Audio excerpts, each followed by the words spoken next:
So what are some of the things that maybe someone like Clement Greenberg taught you about art in general that maybe people may not know about? Or maybe because there are a lot of stereotypes about who he was and what he did. Well, the problem with Clem is that while he was a brilliant critic and a very good writer, he could be a truly loathsome human being.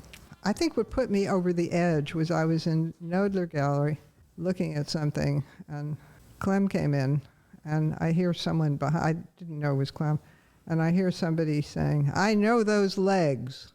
And I thought, that's the only thing he can recognize in me. Yeah.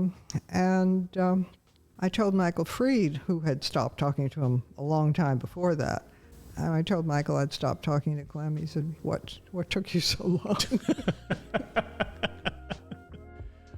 Hello and welcome back to the Hyperallergic Podcast. I'm Hurag Vartanyan, the editor-in-chief and co-founder of Hyperallergic. Today we're talking with Karen Wilkin. She's the head of art history at the New York Studio School and also an incisive and thoughtful critic. She's a contributing editor for art at the Hudson Review and also contributes regularly to New Criterion, the Wall Street Journal, and others. And she's also written monographs on artists including Paul Cézanne, Georges Braque, Giorgio Morandi, Stuart Davis, Anthony Caro, and Helen Frankenthaler, among others.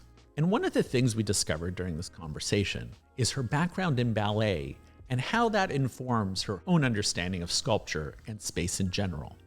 Now, I want to mention how special this interview is for me because Karen Wilkin is the person who introduced the concept of art criticism to me back in college. Yep, she was my professor. And what was wonderful about that is before I met her, I didn't know people did that for a living, or could anyway. Not that there are many of us. Through her eyes, I saw that there is a world of people who regularly look at art and engage with artists and movements of all kinds. I will always be thankful to her for exposing me to this wondrous new world that I'm still part of today. I think it's safe to say, if I hadn't met Karen Wilkin, I don't think I would have been an art critic. So, thanks, Karen. You may also be interested that during the interview, I also learned a couple of things about Clement Greenberg that you'll probably want to hear. So let's get started, because I'm eager to share this conversation with you.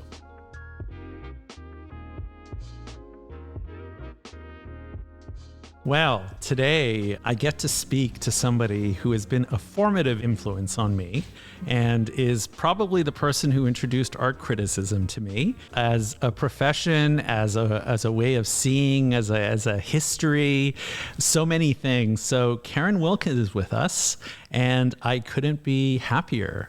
Hi, Karen. Hi, it's a delight to see you. Well, as it was all those years ago. All those years ago, right? I mean, at this point, it's 30 years ago. Well, we won't say. Who's counting? Yeah, that's right. Exactly. It was all another era. So I wanted to talk to you finally to a little bit about your life and the work you've done through the years. You know, a lot of people know your writing. They know your ideas. They know the fantastic artists that you've championed through the years, as well as been critical of and written in so many different ways for different venues. But I'd like people to get to know a little bit of Karen Wilkin. Who is Karen Wilkin? So I wonder if you could tell us a little bit about your formative years. Well, I'm a native New Yorker and a native Manhattanite, which is very rare. Very rare. As was my father. And you still are in Manhattan. I still am. I've lived a lot of other places, but I came back in 86, and I'm not going anywhere. And they'll carry me out. Right. And my grandfather lived in Manhattan also, and my grandparents lived in Manhattan. Although they were not born here, they were born in what is now Belarus. Oh, wow. So I have a long history with Manhattan. I come to Brooklyn, obviously. Well, we thank you for that.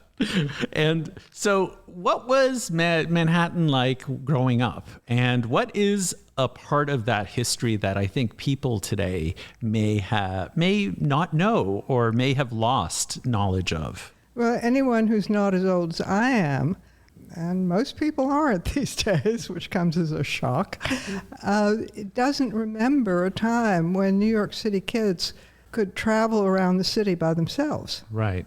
I mean, by the time I was in 6th grade, I was a very serious ballet student at that point, and I could travel to my ballet classes myself. Wow. And, you know, kids aren't allowed to do that anymore. Right. So, and I wasn't the only one. My friends from school and I would be traveling around, and when you are at an age when you're discovering the place you live, New York's quite a wonderful place to do it. I bet.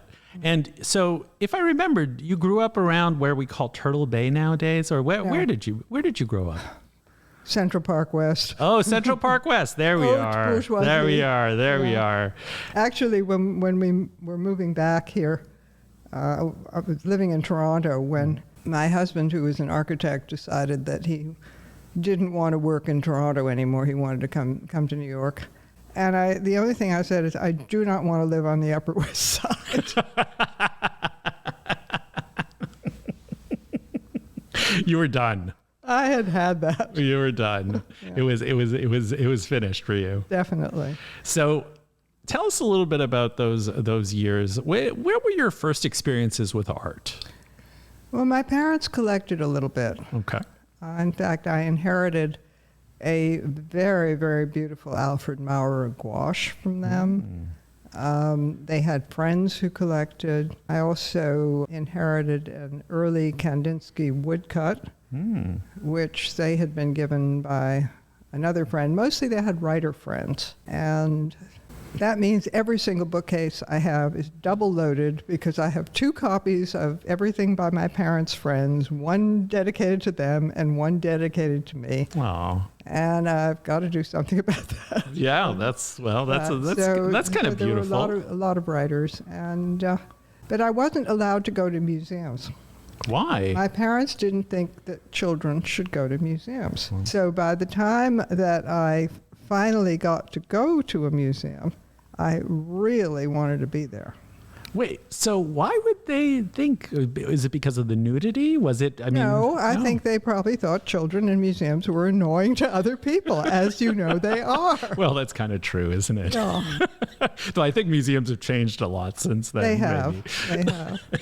But no, I remember being finally allowed to go. I mean, I wasn't, old. I must have been, 8, 10, something like that. But younger than that, I wasn't allowed to go. It was a Matisse show at MoMA. Oh, wow. And I was ravished. Wow, that's quite a wonderful first exhibition. Yeah. What do you remember about that show? I can still see those pictures, but I don't know whether it's because I know them now, Right. Because I've spent so much time looking at Matisse since then. Because I remember when John Elderfield did the incredible 1992 show when he filled the whole building with Matisse.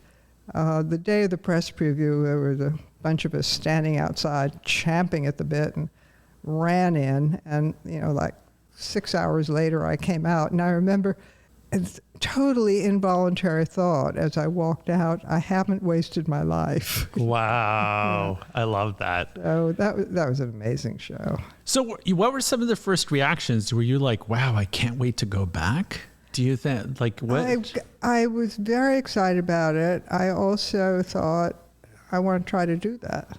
Oh, wow. Yeah.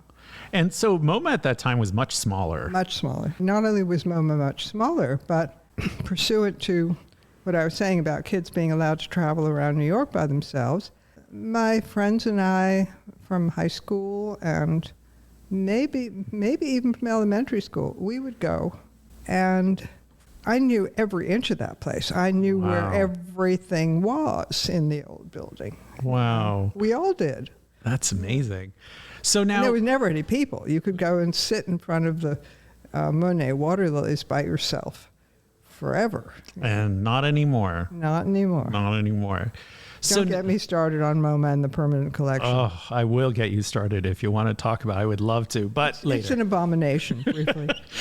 I'm with you. It's an airport, honestly. It feels like an airport to me. Well, there's no coherence. No. And that's built in. The new Diller and Scofidio galleries all have multiple doors. Right. So there's no preferred pathway. There's no sequence. And there's no relationship from gallery to gallery. So it's chaos. So fast forward a little bit. In high school, how did your relationship to art change? I went to the High School of Music and Art, which is now part of LaGuardia. Then it was a very rigorous academic school that had extra programs or extra classes in either music or art. And LaGuardia was the amalgamation of music and art with performing arts, which was always considered a vocational school. Right. So the academic standards were different. Got it. And in fact, now the Alumni Association has some diehards from the old days who were, trying to keep it up. And where was LaGuardia then? Then it was on the City College campus. Oh, got it. It was a building with towers and a sort of neo-Gothic. Right. And a big bust of Filiarello LaGuardia in the lobby.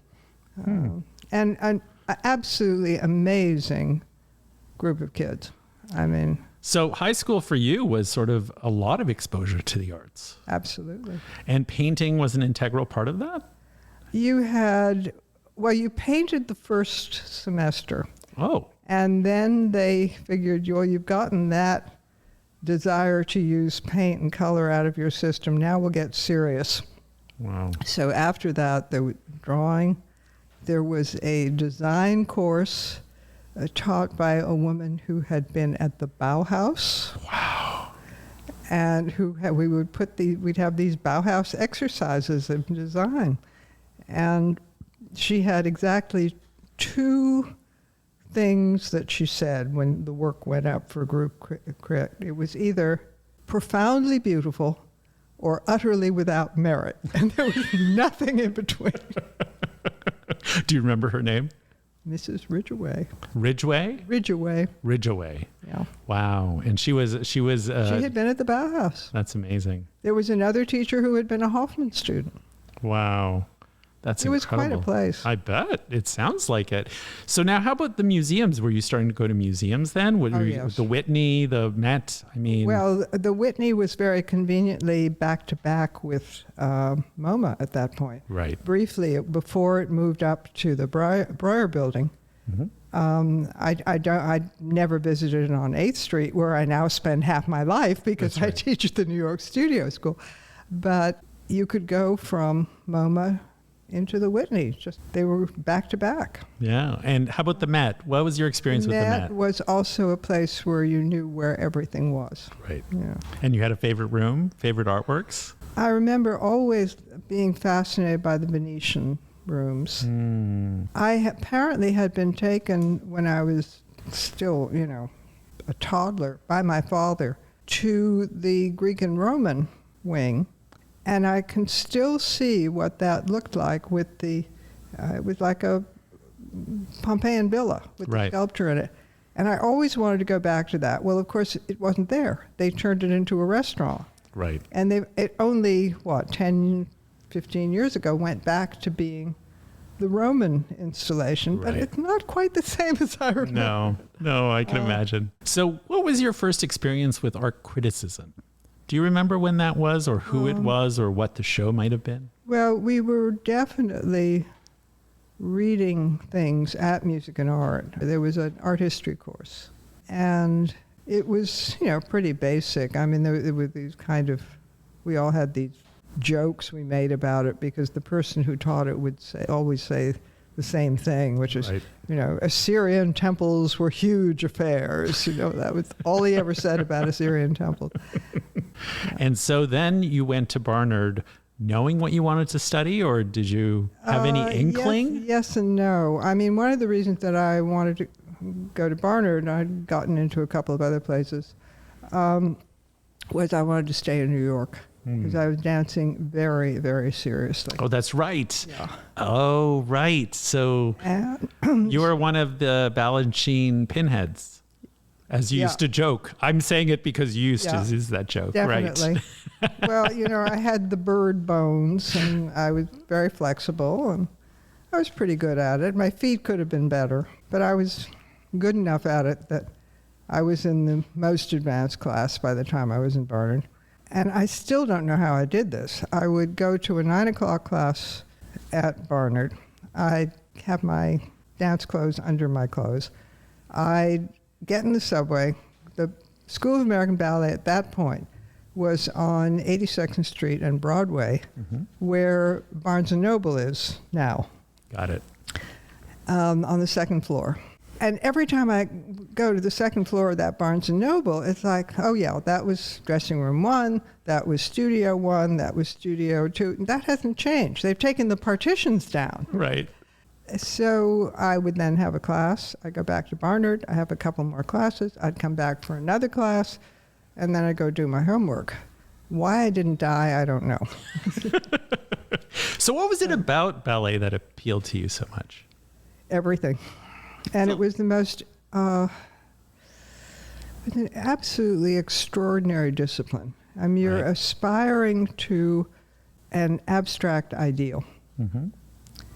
Somebody, one of the dance critics, I forget which one, wrote, "The arabesque is real, the leg is not," which says it all, the abstraction. Yeah. It was a world apart from anything else. Certainly when I was younger, it was my salvation, because I was skinnier and smarter than most of the kids I was going to elementary school with, which is not a good thing. So you were able to pour some of your energy into that and your intelligence. Yeah. And so tell me a little bit about the instructors. They were all Russians. Really? Except for Muriel Stewart, who had been one of Pavlova's little girls. She was British. I didn't really like her classes as much as the Russians. The Russians' English was slightly limited, shall we say. So they'd hit, which was fairly effective. Oh, wow. Okay. There was Madame Tumkovsky, who taught the ferocious point class, and she lived on and on and on. And when I moved back to New York in '86, she was still teaching ferocious point classes that I would go and watch, and she was still saying exactly the same thing after the girls would do one of the combinations. She would say, "Very bad and terrible, do again." That was a good accent. I had a lot of Russians to listen to. I also had a Russian-speaking grandmother. Right. So then I love that.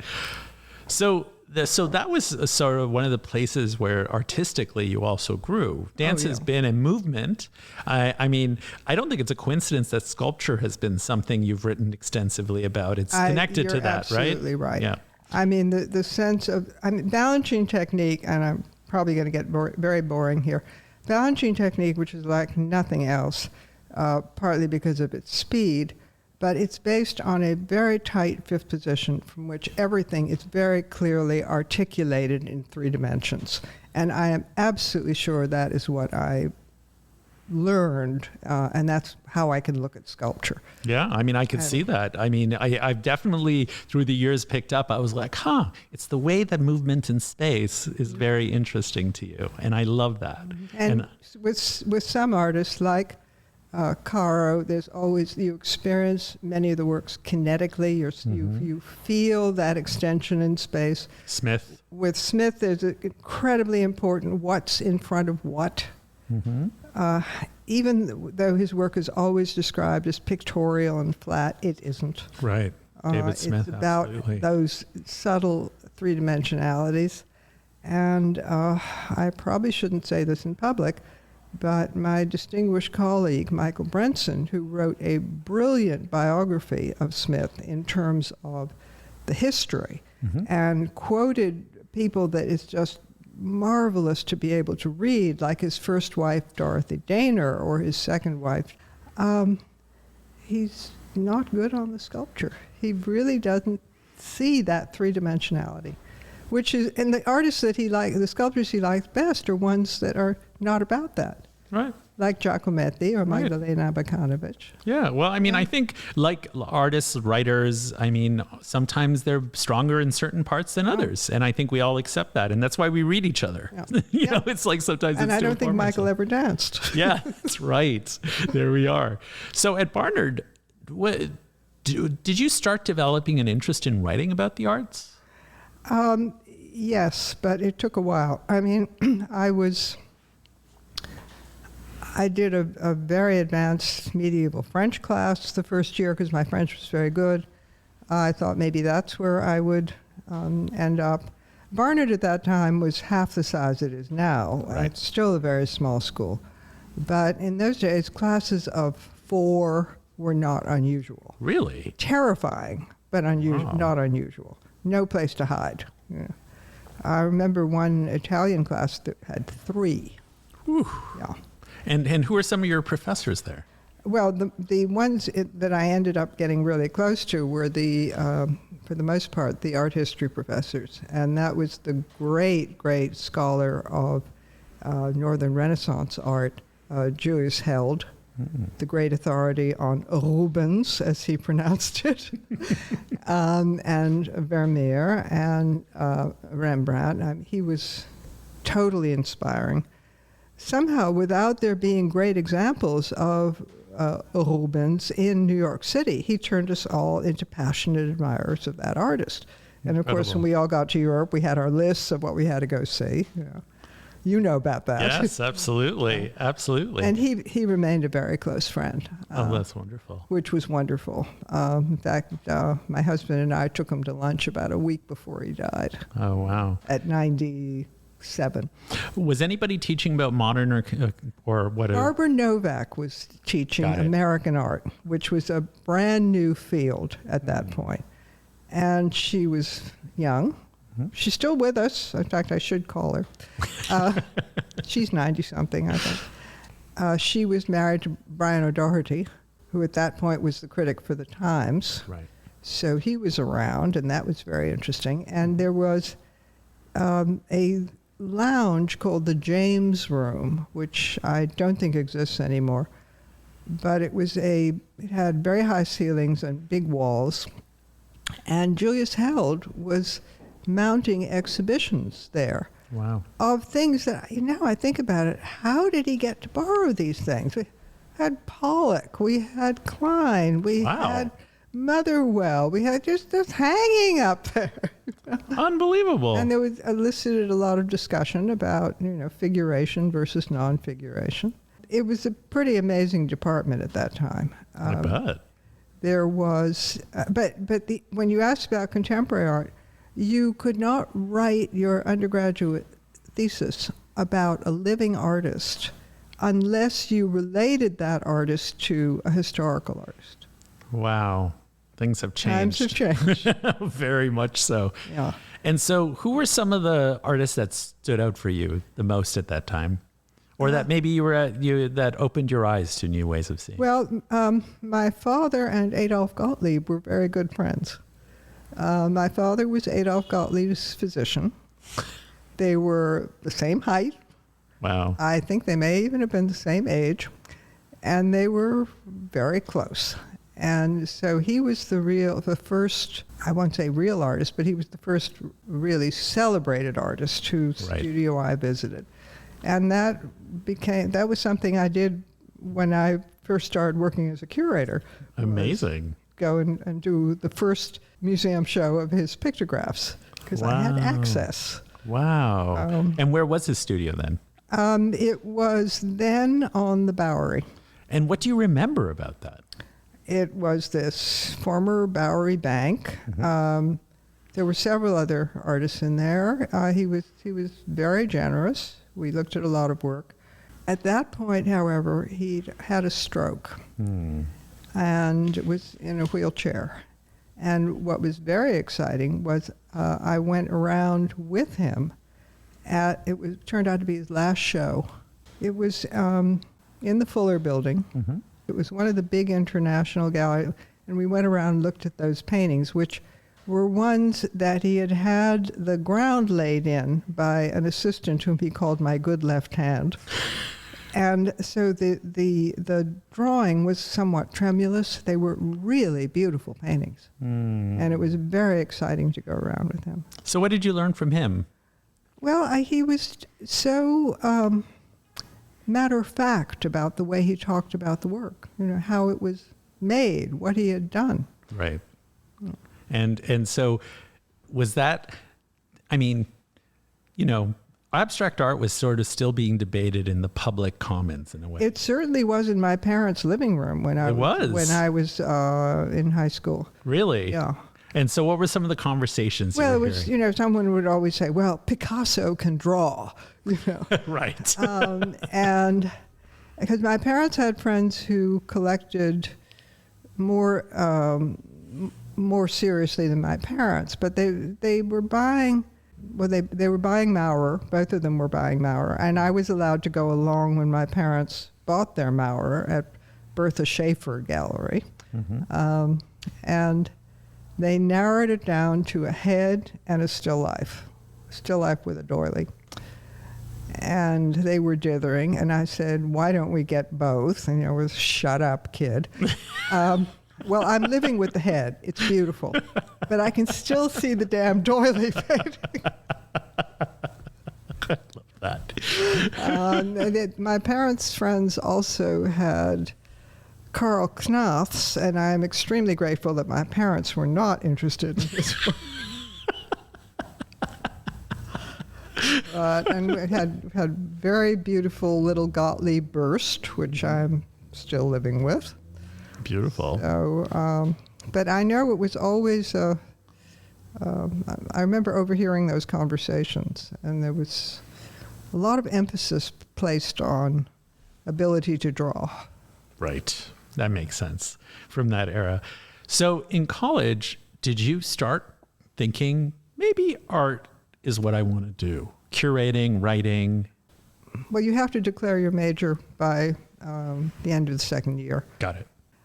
You could also, I think it's still true, if something isn't offered at Barnard, you can take it at Columbia. And there was an amazing course taught by someone called Morton, was the surname, Intellectual History of the Ancient Mediterranean World. And it started with Gilgamesh, and it went on from there. It was one of the greatest courses I've ever had in my life. And I remember when it ended, he said, some of you may want to stay in this field. You should get as many ancient languages as possible. I suggest you start with Aramaic and work your way up. So how's your Akkadian? It isn't. Anyway, but by that time I was getting very interested in the art history courses. And you could also, the head of the department was a woman called Marion Lawrence, who was a medievalist. Julius Held later described her as a woman who had devoted her life to scholarship and lost all human qualities in the process. That's hilarious. She would lecture from notes that could describe a lot of scholars, unfortunately. Yes. But she would lecture from notes that crumbled as she turned the page. Oh, wow. I mean, it's a great course. It was a year-long course in medieval art. Right. The art was great. But you could also, if you got permission of the instructor, as an undergraduate, take anything in the graduate school except the seminars. And I knew Meyer Shapiro was across the street. So the great art historian. The great art historian. And he taught early Christian art. He taught Impressionism. You name it. He was a complete polymath.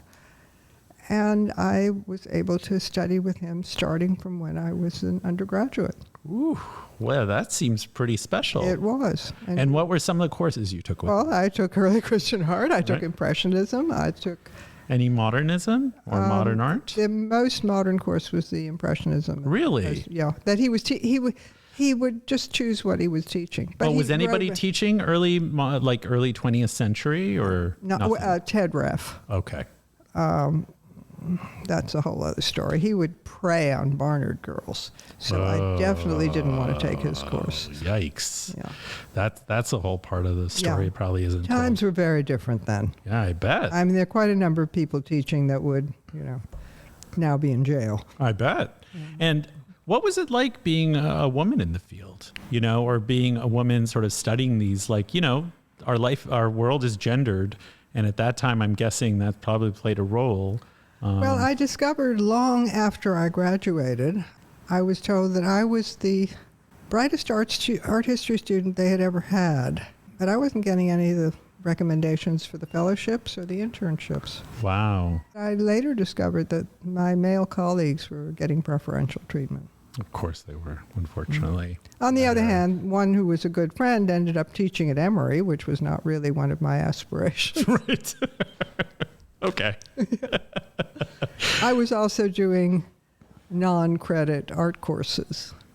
And Stephen Green was teaching. Oh, wow. Who was an extraordinary guy. And he became a very good friend. And his daughter, Allison. Was a curator. Allison blames me. She says she became a curator because of me. Right. She's like family. Yeah, she was at Museum of Fine Arts in Houston. Right, exactly. That's wonderful. Our parents were friends, it was that kind of thing. Oh, wow. But That's extraordinary. Allison's like family. So what was Stephen Green as a teacher?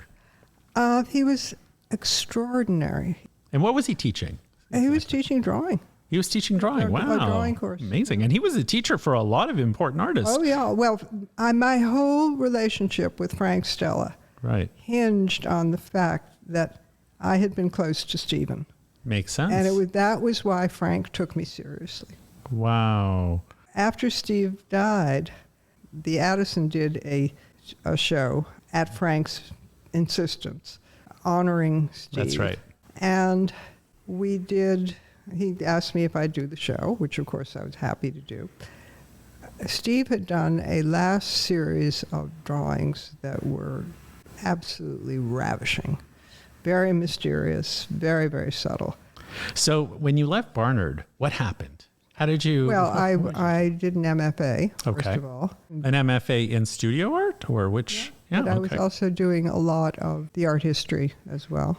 Mm-hmm. Rudolph Bitkover was teaching Baroque. Amazing. I was working with Shapiro. I was working with... the MFA really was a way of not having to write the whole thesis, because it had suddenly dawned on me, that Rudolph Bitkover doesn't care whether I can identify these ceiling frescoes.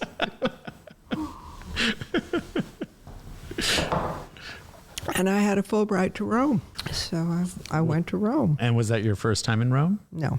It wasn't? No. A couple of summers I'd been involved with the Spoleto Festival when it was still the Spoleto Festival. I was very close to Samuel Barber. Okay. That was my education in modern music. Fantastic way to learn modern music. Yeah, I was Sam's beard. Why he thought going around with a 19-year-old would confuse anybody. Well, it probably did. Nice for me. But we would go to these he felt he had to go to all these modern music concerts. And one piece, the duration of the note was given, but the value wasn't. Mm-hmm. So everybody was playing whatever at the same time. And then the next piece, the value of the note was given, but the duration wasn't. Right. So the effect was more or less the same. And in that era, one thing that I've always appreciated about you, and you were one of the first people to be like this with me, which was there were gay and lesbian people in your life throughout your life. Always. And, I don't know how rare you realize that is for a lot of people. And I'm wondering, I do, because I worked in Western Canada. Right. For a while. It's a long story, but I ended up in Edmonton, Alberta, Canada, working at a museum where I was able to do things I would never have been able to do anywhere else. Mm-hmm. I give you that. Yep. With a pretty good acquisition budget. There were a pair of female architects, obviously a lesbian couple. Mm-hmm. Nobody mentioned it. And then the most egregious of this was one of the wealthiest people in town with an enormous, gorgeous house, an elderly woman with a very devoted son who, organized all her bridge parties. And then she died, and the son inherited the house. And people were saying quite seriously, isn't it nice that lovely young man has come to share that great big house with X? He would have been so lonely there by himself. Oh, wow. Yeah. Right. Right. Really? Right. They were serious. Yeah. So what was that like? Because it was still a stigma, very much so in society, in the media. But to be around, sort of a lot of different types of people, sexual minorities in different ways. I mean, how would you describe that? It just wasn't an issue. I mean, there were some things I look back on that are kind of strange. We had neighbors in the country, a doctor whom my father had gone to medical school with, and their property adjoined the property of our country house. We had a path that went back and forth. His wife was my father's gardening buddy. They were very good friends. And I discovered many years later, do you know about Folly Cove? It was an artist cooperative on yes. Cape Ann that did hand block prints. Yeah. Beautiful fabrics, and which apparently they sold at Altman's. And 1,000 years later, I did a Stuart Davis show for the Cape Ann Historical Society, which has a collection of great big pieces of Folly Cove fabric that you can flip through. And I looked through the thing and I realized that was what was in the house in my parents' friends. Oh, wow. Yeah, so that amazing. And they had a great friend, a nice young man who used to come and stay with them all the time, who was devoted to them both. Right. Yeah. So it was part of your life, throughout your life, and it was very normal. It just wasn't a question. Jerry Robbins was a good friend. Right. That's amazing. So now, after college, what was the first show you curated or wrote about? Well, it took me a while. I was in Rome. I got married in Rome, which seemed like a good idea at the time. My only excuse is that I was young. And that's how I ended up in Edmonton. Right. Because he was from Edmonton. And what saved my life was working at what is now the Art Gallery of Alberta. Right. Then the Edmonton Art Gallery. I was teaching at the University of Alberta, being the most junior person on staff, who was constantly being told, no, you can't use the senior calming room. That's only for faculty. Wow. Okay. It was a long time ago. I got stuck with the adult art appreciation course, which I taught. And the second time I did it, there was the same couple who had taken it the first time, who were on the board of the Edmonton Art Gallery, which had just built a new building and had a director, chief curator, who they had just fired because he organized an exhibition in which one of the artists had a performance which consisted of sitting on what was called the high-level bridge over the river and throwing cornflakes off it. This did not go down well. So I saw, here are these people again. I thought, oh, God, I can't tell any of the same jokes. Right. They took me to see the then president of the board of the Edmonton Art Gallery. He had a Jack Bush that just knocked me out. Now, at the time, I'd only seen about 5 Jack Bushes, but I was able to say to this collector, this is the best Jack Bush I've ever seen. It actually still is one of the best Jack Bushes I've ever seen. Well, he thought I was incredibly perceptive. He then said, well, when you go to New York next, find me an Olitsky. Wow. Which I did. And that passed muster, too. And then I got offered the position of chief curator at the Edmonton Art Gallery, knowing virtually nothing about Canadian art, but luckily I'm a fast learner. That's amazing. Yeah. So, wow. And that saved my life. I mean, if I hadn't been doing that, I think I would have slipped my wrists. So at this point, I'm going to mention that my first exposure to you was at the University of Toronto teaching art criticism, but you also taught a class about Jack Bush. Or a workshop. They were working on the beginning of the catalog raisonné, which all these years later is finally being published. Right. Yes. And I do remember because I was doing research on the Clement Greenberg archive for that project. Yes. And his correspondence. And it was with you I visited Clement Greenberg's old apartment on Central Park West. I mean, he had passed at that point, but his wife, Jenny was there. It was Janice, but she was called Jenny. Got it. And I remember visiting his apartment with you. And I remember that experience. Do you want to talk a little bit about your relationship with Clement Greenberg? Vexed. I mean, I was very thrilled to meet him. I'd read his writing. He was very impressive intellectually. That apartment, as you know, it probably still had some of that wonderful art. It was all full of it, actually. It was all there. The number one, the old Noland one was there. They were all there still. I mean, gradually things were, he would sell things when he needed money. He wasn't sentimental about these things at all. Right. I was fortunate enough to go sometimes to museums with him, to studios with him, where he was absolutely pure. I mean, he would just respond to what was in front of him with no preconception. And while an artist was changing what was going to be in front of him, he'd look away. He'd look out the window or look at a wall so that when he turned to look at whatever it was an immediate look. He would sometimes say, "You're ahead of me there." Interesting. Let it cook, So all the things about his telling people what to do are just not true. Yeah, that became kind of like a stereotype, right? Oh, yeah. That around this idea that he was telling artists what to do. I mean, everything he wrote has this very authoritative sound. But what you have to remember is every single one of these begins with a tacit, "in my experience." Right.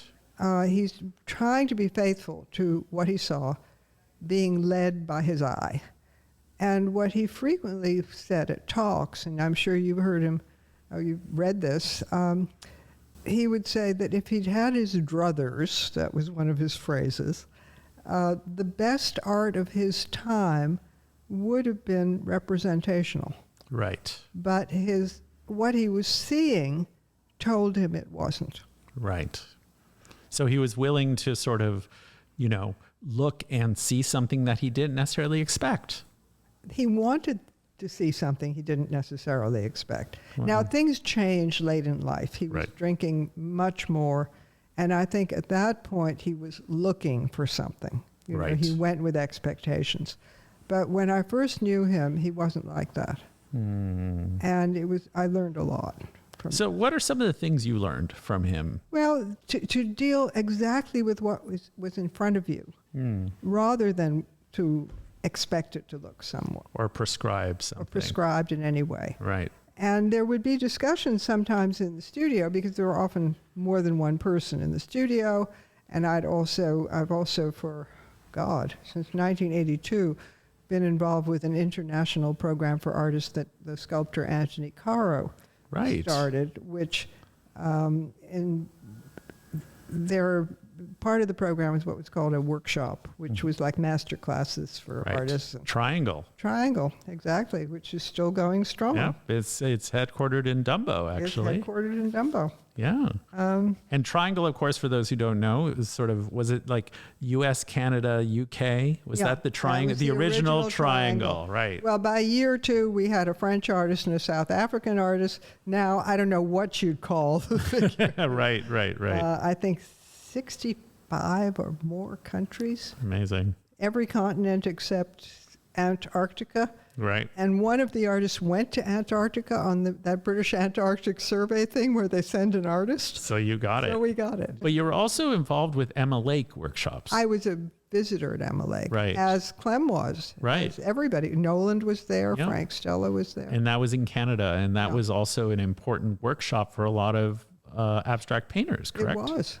And it was very important for Canadian art. Yes, absolutely. Because when they started inviting major figures who came, the story is the first one they invited was Barnett Newman.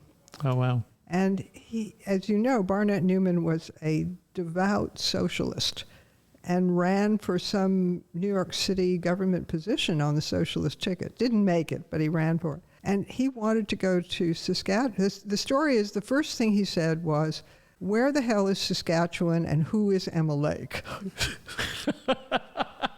I don't know if that's apocryphal, but it's a good story. Was it because of the socialist history of Saskatchewan? It had a social credit government. That's he wanted to go see what it was like. I think that's where universal health care in Canada started, I believe. So. Or was it Manitoba? I can't remember, but it was one of those. Yeah. So that's why he went. Yeah. And then they kept inviting other people. I've seen the notes for the first meeting when they decided, let's invite somebody good. Because originally it was the art teacher at the University of Saskatchewan who liked to fish in the summer. Right. And his students went up with him. Right. Including Dorothy Knowles and William Parahudoff and other luminaries of Canadian painting. But one of the people they thought of inviting was Picasso. That didn't happen, I'm guessing. No. But a lot of other people came after that. And working side by side with these, pretty celebrated figures in the much smaller art world of those days, with artists from Saskatchewan, artists from Ontario. It wasn't us and them anymore. I'm competing on the same right, as level. The world has and a lot of major stories. And it made a huge stories. difference. I bet it brought up a lot. So what are some of the things that, maybe someone like Clement Greenberg taught you about art in general that maybe people may not know about, or maybe because there are a lot of stereotypes about who he was and what he did. Well, the problem with Clem is that while he was a brilliant critic and a very good writer, he could be a truly loathsome human being. That's unfortunate. He had a lot of not very nice characteristics. He would test people. He'd, see how far he could push before you rebelled. I finally stopped talking to him because I couldn't take the abuse anymore. Really? There'd be some sort of talk, and at the end people would say, well, is there anyone writing now that you think is any good? And then he would name some male people who I knew weren't any good. And I'm not going to name any names. Sure. There was an occasion when... And then he would never mention you. Never. Right. And you never mention other women as well, it sounds like. No. I mean, there was that famous phrase of his, Jew, bitch, girl, curators. What? Yeah. Huh? Are you kidding me? I couldn't make that up. I grew up on the Upper West Side. You're not allowed to say things like that. Wow. Yeah. Yeah, the Yikes. bane of the art world, he said. Really? Yeah. My, oh my. But, there'd be things like, at one point he said, I have a confession to make to you. There was an exhibition at Duke University from the collection of the Corcoran of abstract expressionism. They must have gone beyond abstract expressionism because Helen Frankenthaler was in it anyway. He told me they had asked him about the list of people they wanted to invite. I was on it, and another woman called Phyllis Tuckman, who is okay. And Clem said, and I told them, get rid of the girls. Wow. And I said, if you think I'm no good, then tell them to get rid of me. But don't tell them to get rid of me because I'm female. Well, they invited me anyway. They didn't invite Phyllis. That's another story. But that's the kind of thing he did.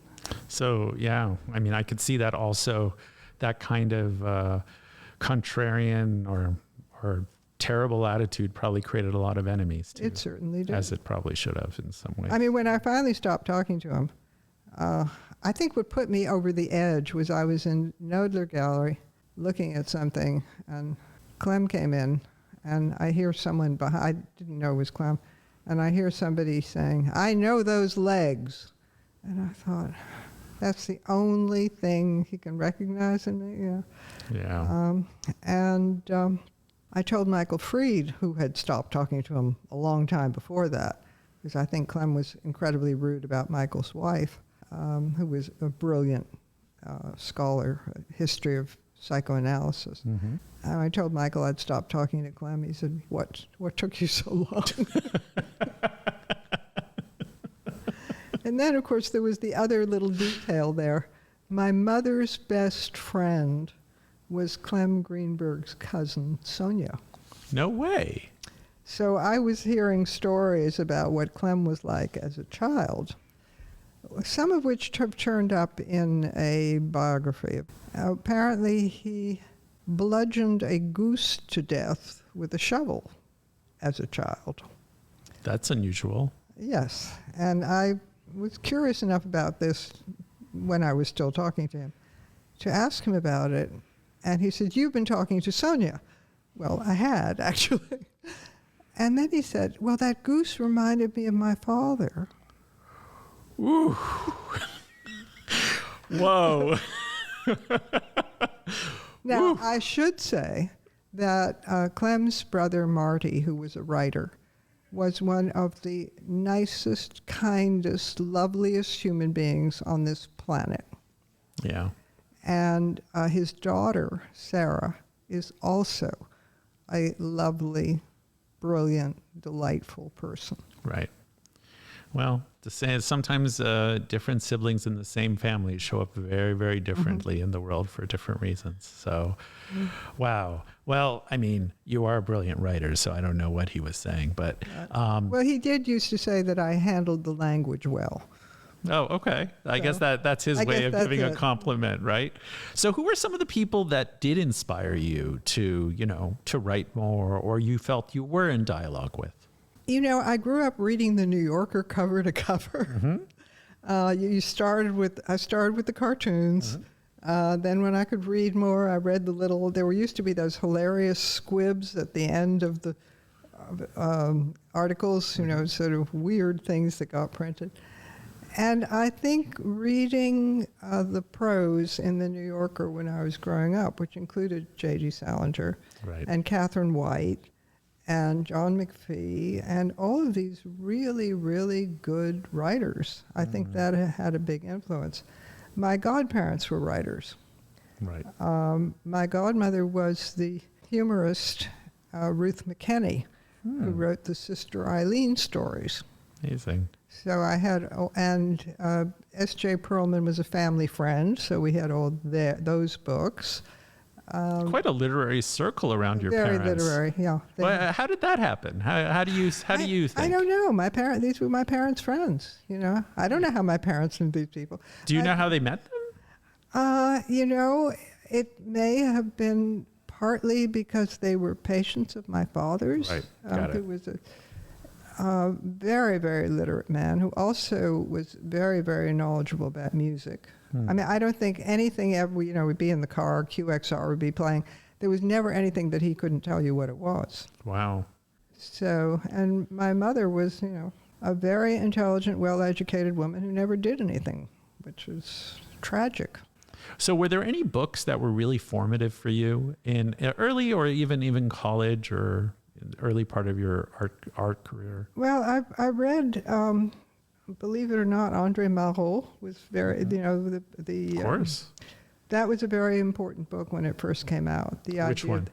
The Voices of Silence, which is the one about the museum, the idea of the museum without walls. Yes. Which is certainly current now. Yeah, absolutely. He was very prescient. Yeah. I read Greenberg pretty much as soon as Art and Culture was published.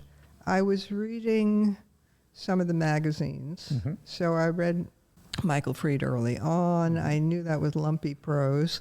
He's better now, much better now. But important ideas. Very important. Very, yeah. I read a lot of fiction in those days. Any favorite books? Well, when some of these does one want to admit. I remember when I read the Alexandrian Quartet. Yes. I was just swept away by it. It's a beautiful series. Yeah. It's a beautiful series. I don't think I could reread it now. But no, I don't think I could either, but I remember the first time I read that too. I just got knocked out by it. But mind you, when I was 17 and I read Thomas Wolfe for the first time, I was knocked out by that, and I could never read that again. So I have to ask you about his Painted Word, because when that came out, years and years later. I thought that was hilarious. Yeah, it was not hilarious. Tom Wolfe. Oh, Tom. The novelist. Oh, the Thomas novel. Wolfe, I'm sorry. I mixed in that up. whose book, Look Homeward, Angel, Got it. Ken Noland's grandfather is a character. No way. Yeah, he's the, I think, undertaker who has the a surrogate, like the giant doll that he takes places. Oh, wow. Okay, I got them mixed up. Apologies. Two very different Apologies. people. Yes, very different. Very, very different. Tom Wolfe was great about writing about things he hated. No, it's true. I mean, he could turn a phrase, he could skewer something. Right. He was much less good on things he liked. And it is much easier to be clever about things you don't like. Yeah, I feel as you very well know. Yeah, absolutely. This is kind of the way it is, right? It's sort of like it's you know, being critical in a negative way can sometimes be for a writer. It's kind of deadly to like lean into that too much. Yeah. Don't you think? But it can be fun. Yeah, it can be fun. It can be a lot of fun, but it definitely is not necessarily the best way to do your thing. That's funny. But you asked me what I learned from Greenberg. I think the thing I most learned from him was to strive to be faithful to my experience. That's beautiful. Because, you know, I sometimes have students in my MFA seminars at the studio school. They say, well, what about objective criticism? There's no such thing. Right. Yeah. Right. Though some people have tried to make it into that, but I don't think anyone's ever succeeded. The other thing I learned from Greenberg, and I think I probably would have come to this on my own anyway, or maybe I did come to it on my own, is to avoid theory. Right. Squeezing your experience of the work of art through some formula. So why do you think, because actually I'd love that you brought that up, because it's something I still think about, is why some people seem so enamored with theory. And that's not to say theory isn't important in its own way, but it does feel sometimes like a straitjacket for some people. Well, it's easier. You don't have to really look. Right. You know, you can take a quick glance and use it as a jumping off place for sometimes very interesting idea. Right. Which may or may not be relevant to the object. Right. Absolutely. So now, tell us a little bit about, you were in Alberta. Yeah. So when did you move there? What years were those? 60s? I was there from 67 to 78. 78, I moved to Toronto and started working independently. There were a handful of us independent curators in those days, and we had all had in-house experience. Now people get up in the morning, you know, they smite themselves on the brow and say, I am a curator. You know, everybody's a curator. Everybody's something hyphenated. And nobody teaches, they're all educators now. Right. I love that. So what was Toronto like then, and the art world in Toronto at that period? A lot of very good painters. Yeah. Most of whom I knew. Many of them were people who had been encouraged by Jack Bush, who was very, very generous to younger art. I was lucky to know him at the end of his life. And he was a delight, very unpretentious and warm, and such a wonderful painter. Right. And many of these younger artists he was very, very encouraging to. And they've been completely written out of the canon by the Canadian powers that be, you know. Well, things go in cycles, so who knows? Whole generation. One of them was David Balduke, who was I think a wonderful artist and a wonderful guy. I miss him very much. I still remember his sort of forms that kind of fanned out. Yeah. Those are really beautiful.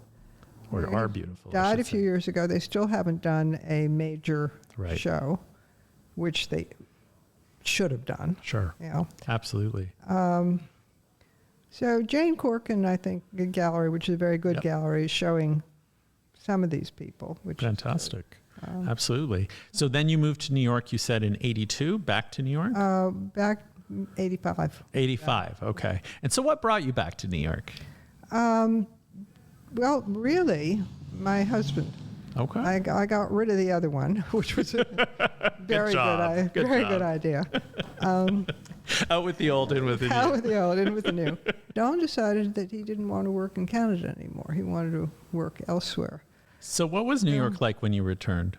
Well, it was the 80s, so it was just digging out from the 70s. Okay. And where I live on 38th Street between 5th and 6th, Bryant Park had been redone. It had, by that time, they had gotten rid of all the drug dealers. They had replanted it. So some of the drug dealers were at the end of our block. Right. But we lived on the block, so they didn't bother us. Right. They're gone now. I don't know where they've gone. Or maybe they just opened all those cannabis stores. Who knows? I can't imagine why there's so many. I mean, it's just incredible to me. Well, they cracked down on a bunch of the illegal ones in my neighborhood. Oh, yeah. They were like sense. Every 3 inches. That makes sense. And one of them turned into a gelato store, which I thought was great. Mm-hmm. Then we went and tried the gelato, and it wasn't any good. And I see that is now closed. So who knows? I love that. So New York must have been a whole different animal in that. You were still, holding on to your handbag. And right. There were still galleries in Soho. Yep. Oh, okay. Yep. Yeah. Absolutely. And East Village was becoming a thing. Was just beginning. And East Village was becoming a scene too. East Village was becoming a scene, and Chelsea was just beginning. Just beginning. And so what were you seeing? Because, there was one thing I've learned about New York art world in the 70s and 80s was it was almost like a doctrine had like descended on so much of the art world. That's a good point. I mean, when I was first conscious of contemporary art and being fortunate enough to get to know a lot of the artists whom I really admired, who were considerably older than I was and established, and I mean, the real education spending time with them in their studios, especially Anthony Caro. Mm-hmm. But the color field painters, the abstract painters, were coexisting in the marketplace with the pop artists. Mm-hmm. And the minimalists were getting started. And there seemed to be room for everybody. It right. wasn't either or. Right. And then it became very either or. Which, of course, now it isn't either or. Now it's whatever, right, which is the other side of the coin. Right. There's so many marketplaces. Yeah. Yeah, so many. Yeah, well, you must have slogged around the art fair the way I did. Yeah, we all, and it's like, I thought your point about the mattresses and the jewelry were extremely well taken. It was pretty funny. I have to say, it was unexpected, and yeah. So what is this jewelry? Yeah, for those who may not know, at the Armory show there was a booth selling high-end mattresses and another selling jewelry, which was not exactly what we were expecting, I think. No, in very prime locations. To joke, I actually thought the mattresses were an art installation because I saw them from a distance. I hadn't approached it. And then someone later had to explain to me that they were actually, no, they were just mattresses. I had exactly the same experience. I was coming from a distance. I thought, what, some kind of minimalist sculpture? And then I got up close. So, but in that period, when you came back to New York, if I remember, you started writing books more. Is that? Well, I had already done the David Smith book. Right. That was the first book. With Abbeville Press, I believe. That was Abbeville Press. Right. It's still in print. Yeah. Wow. I don't get Well, it's a good royalty. book. But it is a good book. Dorothy Daner said it was the best book on Smith. Amazing. And she was wonderful. Yeah. His first wife. You also wrote a Brock book for that. Wrote a Brock book for them. Right. George Brock.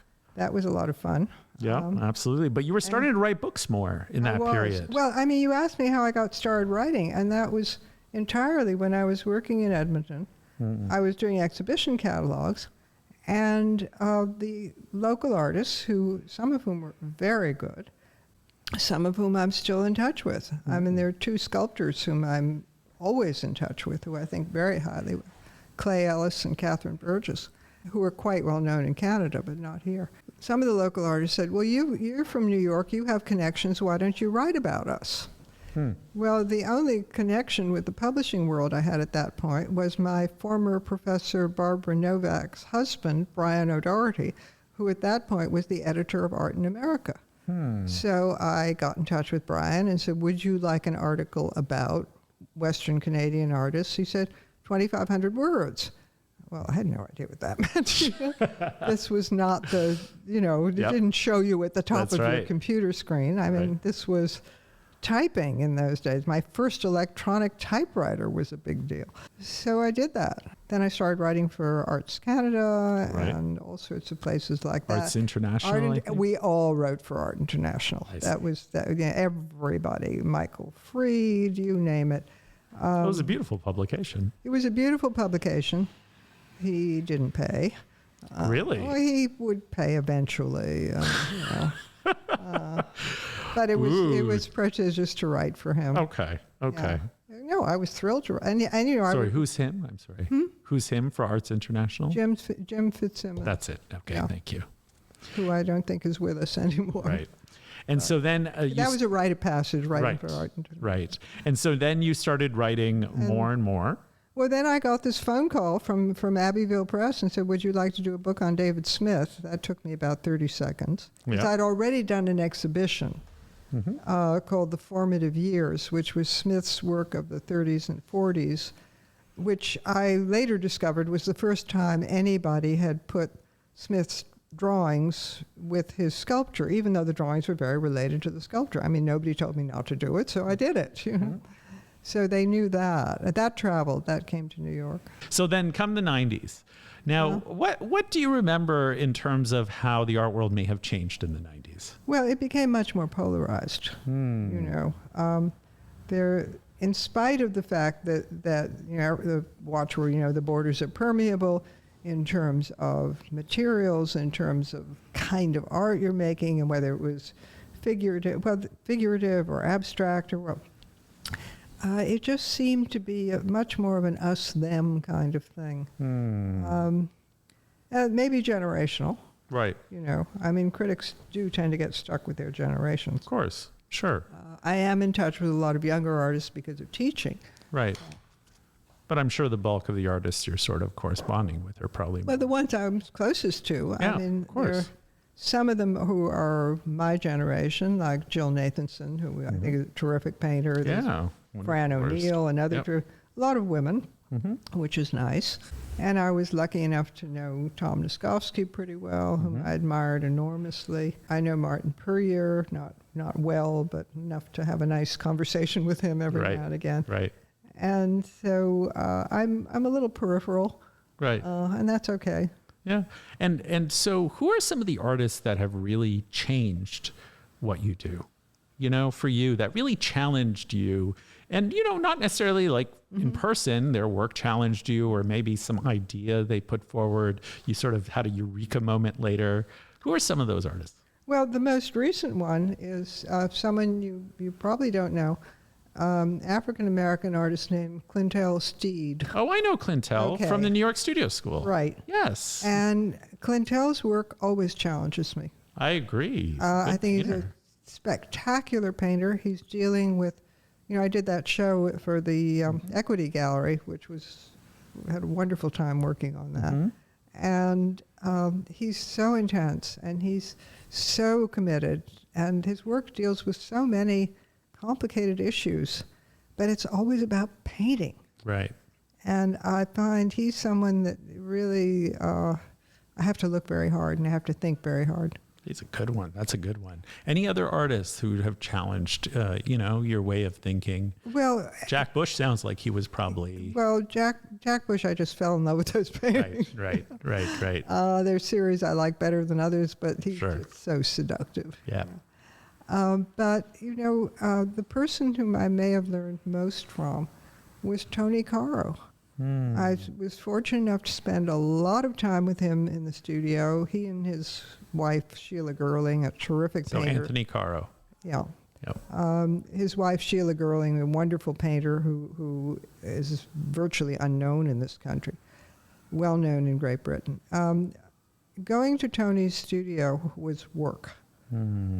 He was not the least bit interested in being told, I think that's a wonderful sculpture. He wanted to sit down and look or stand up and look at the ones that he was unsure about. And he wanted opinions, and he wanted suggestions. I wasn't the only one he did this with. He did it with Michael Fried a lot. He did it with Willard Bupley. He did it with an Irish sculptor who lives in London, a wonderful artist called John Gibbons. And he wanted you to work. And he wasn't enough to say, well, what if, tell one of his assistants, pick up a piece of steel, hold it up. No, I don't like it at all. Take it away. And I learned more in Tony's studio. And of course, he was someone who never settled for what he knew he could do. Another sculptor. There we are, a sculptor. Yeah. And you liked being challenged that way. Yeah. That's amazing. And he would change materials. He would try things. He said, I don't like doing the same thing. It's too boring. Right. So if you look at his work, he's constantly reinventing himself. Any other painters or that you can think of? Well, I would say to spend time with Ken Noland in his studio was phenomenal. And I also had an opportunity to go around the Matisse show in '92 with him. There were the olden days, there'd be scholars' days when the museum was closed, and there was a small group of us, Bill Agee was one, who were there every time. And sometimes we get from 1907 to 1909 in 4 hours. That was another great learning experience. But I remember going around with Ken, and he suddenly said, that painting is keyed off of green. That's very unusual. I mean, he was looking at paintings in a way that I had never looked at paintings. Right. And how about in terms of video art or installation artists, anything, any relationships there that you? Absolutely. Mary Lucier, I think, is brilliant. Right. She's also a very good friend. Partly, I mean, I knew her work, but I got to know her because she was married to another fine perceptual painter called Robert Berlind. And Bob and I were an item when I was 17. Got it. God, he was gorgeous then. So let's fast. I find her work absolutely mesmerizing. Beautiful. And I did the catalog of a show she did called Plains of Sweet Regret, which is her 6-channel screen about the depopulation of the prairies, which an amazing piece. MoMA has an amazing piece of hers that was done about the floods in North Dakota, which they haven't shown in years. It's, again, multi-channel. So now let's fast forward to 21st century, because I'm sort of keeping it separate, because I feel like the art world changed a lot this century. And maybe it got so much larger, but also enormous. Yeah, compared to what it used to be. Do you want to sort of share your thoughts on that? Like, what happened then to the art world? Sheer bewilderment on my part. I mean, I can still visualize a page in the New York Times. Now, the New York Times pages used to be bigger, as you recall, and we used to have, in elementary school, we were taught how to fold a newspaper so you could read it in public. Oh, wow. Yeah. Right. But probably the only really useful thing I learned in elementary school. But all the exhibitions were listed in, like that much space at the bottom. Right. And when Tibor Denage had its 50th anniversary in 2000, I had a research assistant who brought me copies of reviews of all the shows at Tibor Denage. And Art News, they were sometimes only this big, they reviewed every single exhibition. Wow. In 1950. Whew. So you couldn't do that. And the other thing that brought that home to me was the late brilliant art historian Lane Faison, who taught at Williams. And he and Whitney Stoddard were responsible for what was known as the Williams Mafia, which were all of the American art museum directors and chief curators who had gone to Williams. I think they're all pretty much gone now. They've retired, or some have dropped off their perches. But Williams was all male in those days, and all these guys would come in as pre-med jocks, and they'd leave as art historians. That's quite an accomplishment. Lane was amazing. And when Clement Greenberg stopped writing for The Nation, which was in whatever it was, 60-something, he chose Lane Faison as his successor. Lane had been reviewing art books for the magazine. And as Lane told me the story, he said Clem told him and called him and suggested this, and his response was, well, I'm an art historian. I don't know anything about the art of my own time. And Clem said, you write about the art of your own time the way you write about any art. And he said, come to New York on a Friday. We'll spend the weekend. We'll see everything. And they did. Right. Can't do that anymore. No. Including going to Mercedes Matter's house, apartment on McDougal Alley, and where Lane saw his first Pollock in the flesh. Wow. Which is now in the Yale Art Gallery. Amazing. So how was it like writing about art and curating art this century? Like, how has it changed? Well, I'm very selective. Right. I mean, when people say, well, I'm going to do Chelsea, I think, are you out of your mind? Quite apart from the size of the enterprise, there's just a very high risk of seeing a lot of really terrible stuff. That's true. That's very true. So I go see certain things, and I know I miss a lot. Sometimes, I have my students in the seminar, before we start talking about whatever we've read, I have them say what they've seen that week.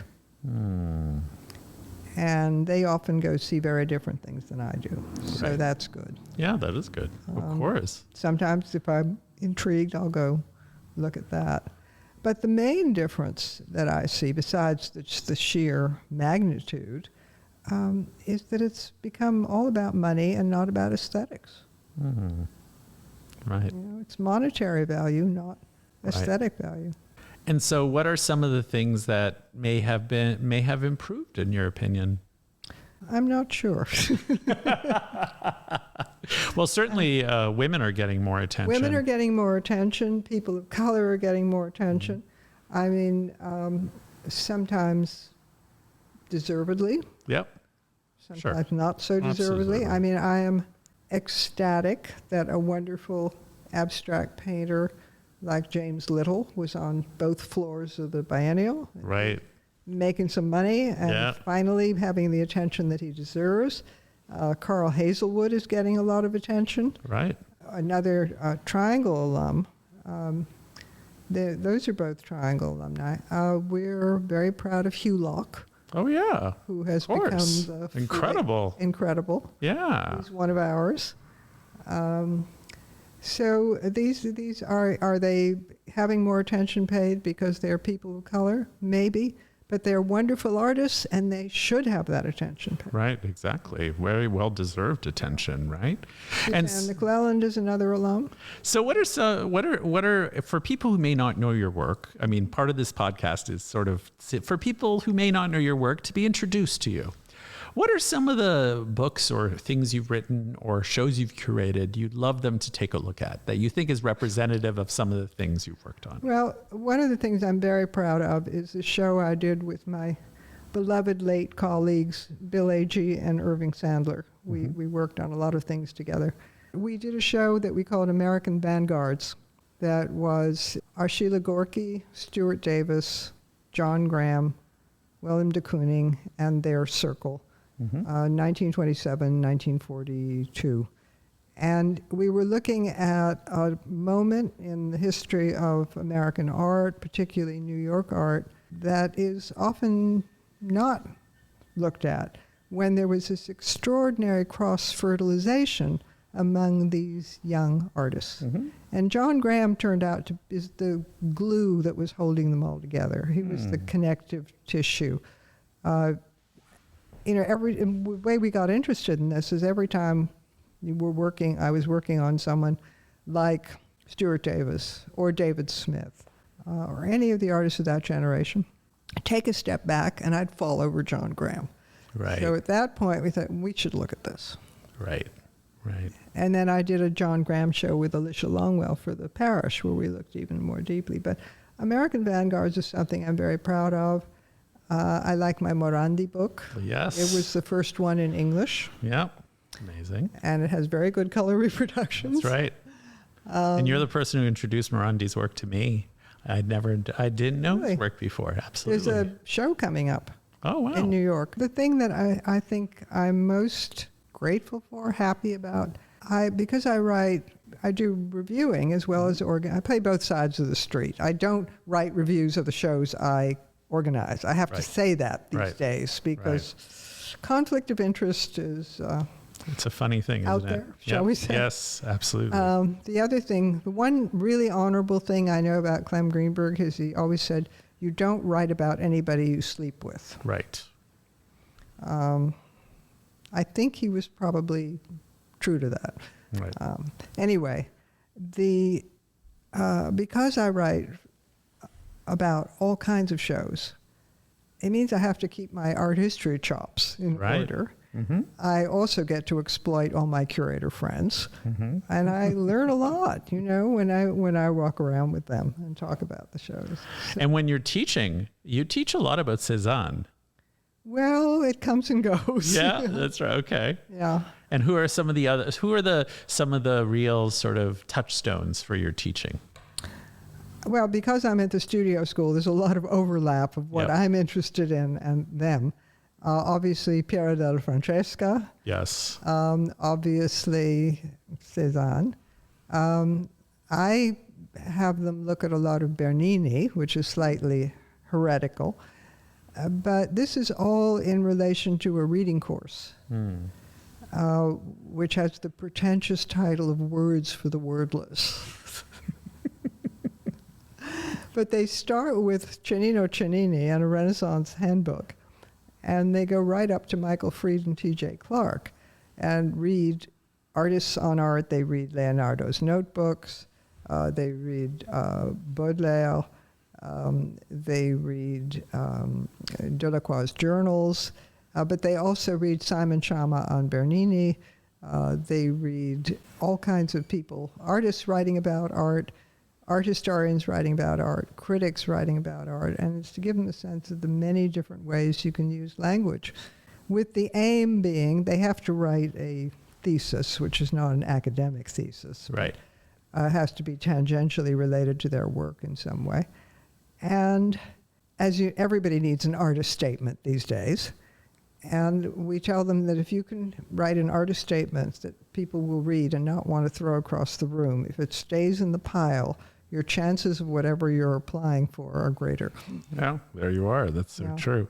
So now, are there things you want to talk about that we haven't touched upon? The only thing we haven't touched about is Maine Coon cats. But I'm Maine not sure Coon, that's yes, relevant. your love of Maine Coon cats. Well, I live with Maine Coon cats. Yes. One of whom is named for Lois Dodd, and I had the pleasure of introducing Lois Dodd, the painter, to Lois Dodd, the cat. That's a wonderful honor. During the lockdown, when everything was virtual, the one good thing about that was that since I was teaching virtually, we could have these virtual studio visits to places we couldn't get to. Lois spent the lockdown in Maine and did this wonderful session with my students when Lois' cat jumped into my lap.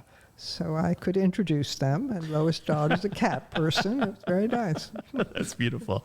So are there any shows or books that you still haven't been able to write that you're eager to put out into the world? And maybe people who are listening will There are two things that, if I live long enough, I hope I can still do. One, I have an application in for funding. I won't know anything about that until November.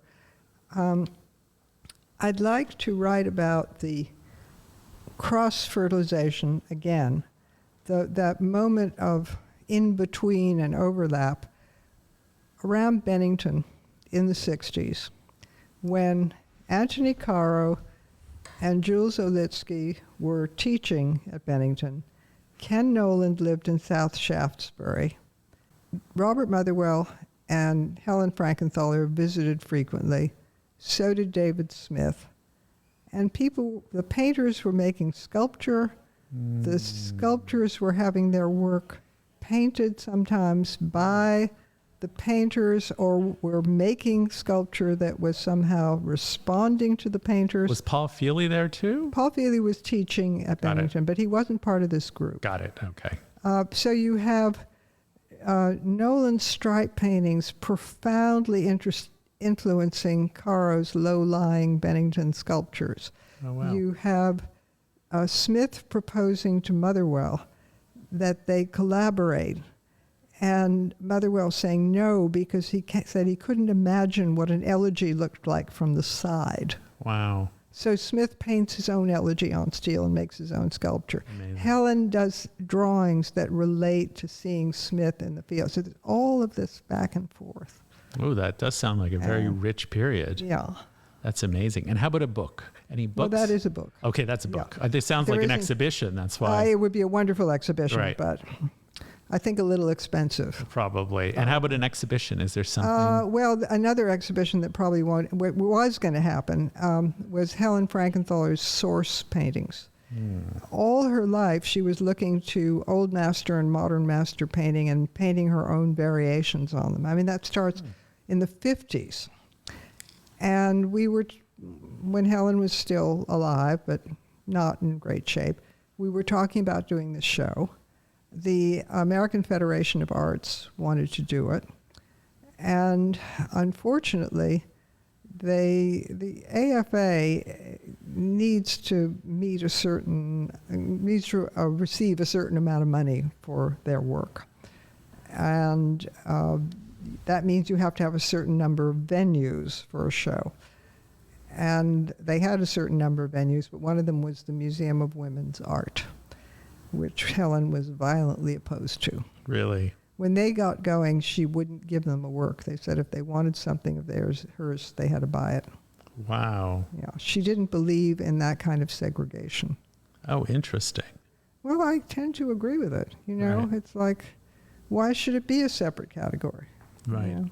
Helen's then husband, Helen at that point was not making the best decisions. He absolutely vetoed it. Even though someone who was very close to Helen, who had been her assistant for years, and I, we sat down and said, you know, there are a lot of women who are getting much more attention than Helen, who are not as good, and maybe it's time to move into that. So she thought it was okay. And this was someone who had worked for Helen for 30 years. You know? Makes sense. But Steve didn't think it was a good idea. I hope that might happen again. I think those both sound like great ideas. So I wanted to, unless there's something you'd like to talk about that we haven't touched upon. We've got another 30 years of conversation. Right? to I mean, go. there's so much more we can add, but, you know, I just think, you know, I just want to say that, you know, maybe people may not know, but, you know, you've been so formative for me as a writer, as a thinker in different ways, because I want to say that you've never been prescriptive. And you've always I hope not. No, well, you know, I think some professors can be, where they try to create mini-me's, you know, or the versions of themselves. But I've never felt that with you. I've always felt like you've always encouraged me and others I've also seen to find their own path. And I just want to say how rare that is and how amazing that is to feel that connection with somebody who's always, you know, I've probably done things you may not agree with or ideas I've pursued but you've never judged me for them. And I just want to say how kind and wonderful that's been. And I just want to say thank you for kind of showing me, first of all, that there is something called an art critic in the world, and that our art can be something that we can explore with our own, you know, toolbox, maybe, that, you know, and you gave me some of those tools. But I just want to say thank you for that, and what a pleasure it's been. I'm very touched to hear this.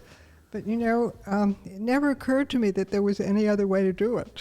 Well, there unfortunately is for some people, and I just think it just shows your kindness and your ability to sort of push people to sort of help realize what they want to do without ever feeling like they had to be just like you, which I think probably, you know, listening to your stories just reminds me that, you know, you understand the value of being able to be yourself.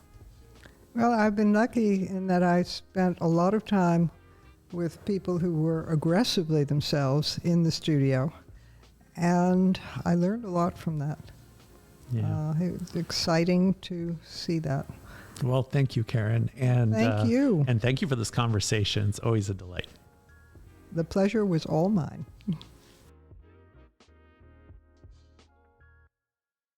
Thank you so much for listening.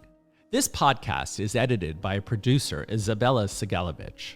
And a quick word from our sponsor, Hyperallergic Members. Hyperallergic is an independent art publication based here in New York, and we pride ourselves in telling it like it is. We're not supported by billionaires. We are not some pet project of a bunch of people who think that they can game the art world. We are the real thing. We do independent journalism, trying to get at the crux of the issue, whatever it may be. We're not focused on the art market. We're focused on what artists and people who love art care about. But keep in mind, we can only do this with your support. So we hope you become a Hyperallergic member for only $80 a year, or if you'd prefer, $8 a month. You can help ensure that the art world will be held accountable. And as you heard in this episode, we are very proud to bring you stories that you may not hear anywhere else. And if you'd like to learn more, you can always visit the website, hyperallergic.com. This year, we celebrated 15 years of Hyperallergic. That's 15 years representing the voices of the 99% and not only the 1%. I'm Hrag Vartanyan, the editor-in-chief and co-founder of Hyperallergic. Thanks for joining us. See you next time.